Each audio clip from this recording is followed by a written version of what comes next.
अस्सलामु अलैकुम वरहमतुल्लाहि वबरकातुह। मैं आपका भाई आरिफुर रहमान। नाज़रीन किराम, इस वक्त सोशल मीडिया पर कुछ पोस्ट और कुछ कारण के चलते एक्टर मिथुन चक्रवर्ती जो फेमस हैं पूरे भारत में या यूं कह लें कि वर्ल्ड में, तो गलत नहीं होगा, इन्होंने बीजेपी ज्वाइन कर ली। बीजेपी ज्वाइन करने के बाद चर्चाओं का विषय बने हुए हैं।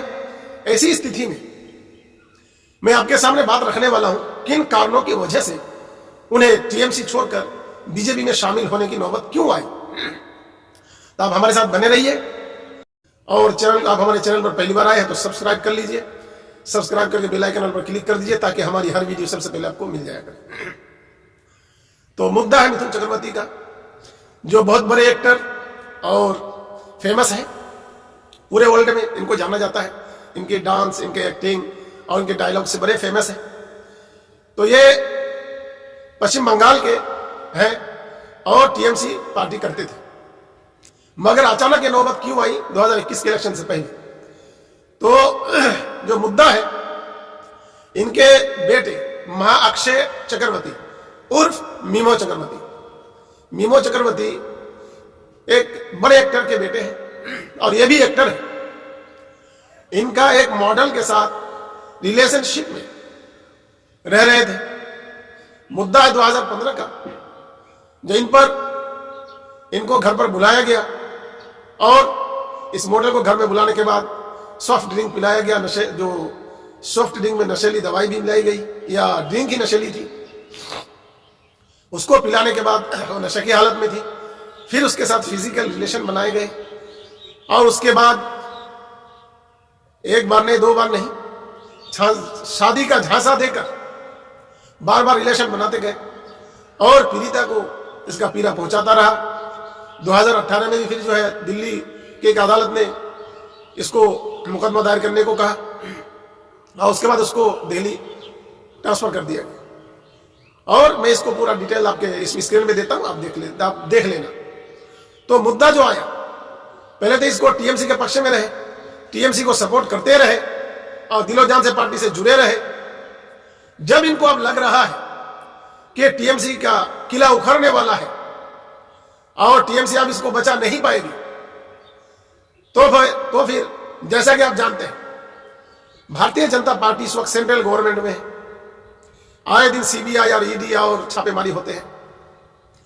ऐसी परिस्थिति में आप एक बात पर गौर कर सकते हैं, जहां पर भी इलेक्शन करीब होता है वहां पर छापेमारी शुरू हो जाती है, या इनकम टैक्स डिपार्टमेंट हो या ईडी हो या सीबीआई हो, ये सब चलता रहता है। और इस बात को भी आप जानते होंगे कि भारतीय जनता पार्टी के खिलाफ जो भी सही बात को, उनकी गलत बात को टोकते हैं, आवाज उठाते हैं गलतियों पर, उनमें फौरन कार्रवाई की जाती है। उनको आवाज को दबाने के लिए अंदर डाल दिया जाता है। और ऐसे में कपिल मिश्रा को देख लीजिए आप। दूसरा है, भारतीय जनता पार्टी में ऐसे बहुत सारे लोग हैं जो माने जाने चेहरों में हैं, आप जानते होंगे आप भी। शाहीन बाग में जो लोग हमला करने और दंगा करने वाले भारतीय जनता पार्टी के सत्ता में आने के बाद मॉब लिंचिंग और दीगर हिस्सों में लोगों को कत्ल करने वाले, मारने वाले, जुल्म उठाने वाले को भारतीय जनता पार्टी फूलों की माला पहनाती है और उसे पार्टी में लीडरशिप देती है। तो भारतीय जनता पार्टी के करतूतों से कौन वाकिफ नहीं है। ये एक तरह से अगर कहा जाए तो हमारी बात गलत नहीं होगी कि भारतीय जनता पार्टी मुजरिमों का ठिकाना है, वहां छुपे रहने का और उनको सुरक्षा दिया जाता है। ऐसी स्थिति में आप देखिए, जिस शख्स को रेप और जबरदस्ती ऑपरेशन कराने के आरोप में मुकदमा दायर है, और एक बार नहीं, दो बार, 2015, 2018 वही मुकदमा चल रहा है, दबा हुआ है। और कोई आम लड़की नहीं, ये भी एक मॉडल है, एक्टर है। तो इसको दबाने के लिए, अपने आप को बचाने के लिए एक्टर मिथुन चक्रवर्ती ने बीजेपी ज्वाइन कर ली ताकि उसके शरण में रहे और सीबीआई या कार्रवाई ना हो, उसके डर से। इनको समाज से कोई लेना देना नहीं है या बंगाल के लोगों की भलाई से कोई लेना देना नहीं है, उससे कोसों दूर है।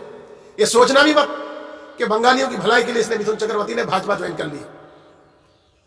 इसने अपने बेटे और अपनी बीवी को बचाने के लिए जब गए मीमो चक्रवर्ती पर और उनकी पत्नी मिथुन चक्रवर्ती की पत्नी योगिता बाली पर इसका मुकदमा दायर किया हुआ है। जो धारा है, मैं आपको धाराएं बताता हूं किन किन धाराओं पर मुकदमा दर्ज है।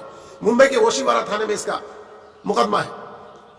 417 ये धारा है, 376 एक धारा है, 313 एक धारा है, 328 एक धारा है, 506 एक धारा है, 34 एक धारा है, जो उनको रेप और बगैर बताए जबरन ऑपरेशन कराने का आरोप है 2015-2018 में, और यह मुकदमा अभी तक चल रहा है।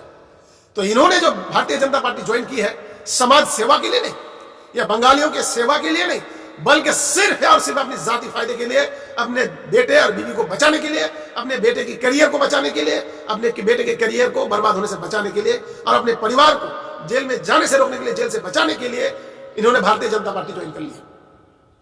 ये रिकॉर्ड है भारतीय जनता पार्टी का। ऐसे में पश्चिम बंगाल से भी बड़े बड़े नेता टीएमसी छोड़कर भारतीय जनता पार्टी ज्वाइन कर रहे हैं। उनमें से भी, सभी तो नहीं कहूंगा, पर विशेषकर कुछ लोग हैं जिन पर करप्शन और भी बहुत सारे चिट फंड, शारदा और दीगर चीजों का आरोप है। ऐसे लोग, मैं किसी का नाम नहीं लूंगा, पर इशारों में आपको बता रहा हूं, जो भारतीय जनता पार्टी ज्वाइन कर रहे हैं, ऐसे लोगों से भारत को, पश्चिम बंगाल को बड़ा खतरा है। इसलिए पश्चिम बंगाल के लोग अपना वोट अधिकार, जब आप वोट दें तो सोच समझ कर दें, क्योंकि पश्चिम बंगाल में जो उन्नयन का काम किया है वो सिर्फ और सिर्फ टीएमसी ने किया है। गलतियां हर पार्टी से होती है, कुछ ना कुछ कमी होती है, उसको हैंडल करने वाले भी लोग होते हैं, इंसान है, कोई देवता नहीं है, फरिश्ते नहीं है। ऐसी स्थिति में आपने 34 साल सीपीएम का भी कार्यकाल देखा है, कांग्रेस का भी आपने पहले देखा है। तो इस वक्त जो मुद्दा बना हुआ है भाजपा और टीएमसी का मुकाबला है, तो इस परिस्थिति में आपको फैसला खुद करना पड़ेगा। और पूरा देश इस वक्त भाजपा के चंगुल में है। जो झूठों का अंबार है, झूठों की बरसात साथ लेकर चलते हैं हमारे देश के प्रधानमंत्री और गृह मंत्री और देश के भारतीय जनता पार्टी के बड़े बड़े नेता, और सांप्रदायिकता फैलाते हैं। इसलिए बंगाल को इन सांप्रदायिकता से बचाना है। हिंदू मुस्लिम को एक होकर इनका मुकाबला करना पड़ेगा और बंगाल में शांति को बहाल रखना पड़ेगा। इसलिए आप अपना वोट जिसको भी दे तो सोच समझ कर दे। वोट देने से पहले सोचे कि आपको देश बचाना है या 5 साल के लिए आपको गुलामी करना है, तो आप सोच लेना। ऐसे लोगों से भरा हुआ भारतीय जनता पार्टी जो मुजरिमों को बचाती है और उनको टिकट देकर लीडरशिप देती है। तो आप हमारे साथ ऐसे बने रहिए ताजा अपडेट के साथ। अगर हमारे वीडियोस आपको पसंद आए तो लाइक शेयर करके कमेंट में अपनी राय भी जरूर दीजिए। और हमारा जो चैनल था न्यूज स्पीक, उसको बंद कर दिया गया है, उसमें किसी ने स्ट्राइक कर दिया या हैक कर लिया, हमें सही मालूम नहीं है। इसलिए मैंने ए रहमान ऑफिशियल्स के नाम से चैनल शुरू किया है। तो आप अपने दोस्तों को शेयर करें और बताएं, सब्सक्राइब कराएं। ये आपकी जिम्मेदारी है, आपका अपना चैनल है। इजाजत दीजिए, खुदा हाफिज, अस्सलाम वालेकुम व रहमतुल्लाहि व बरकातहू।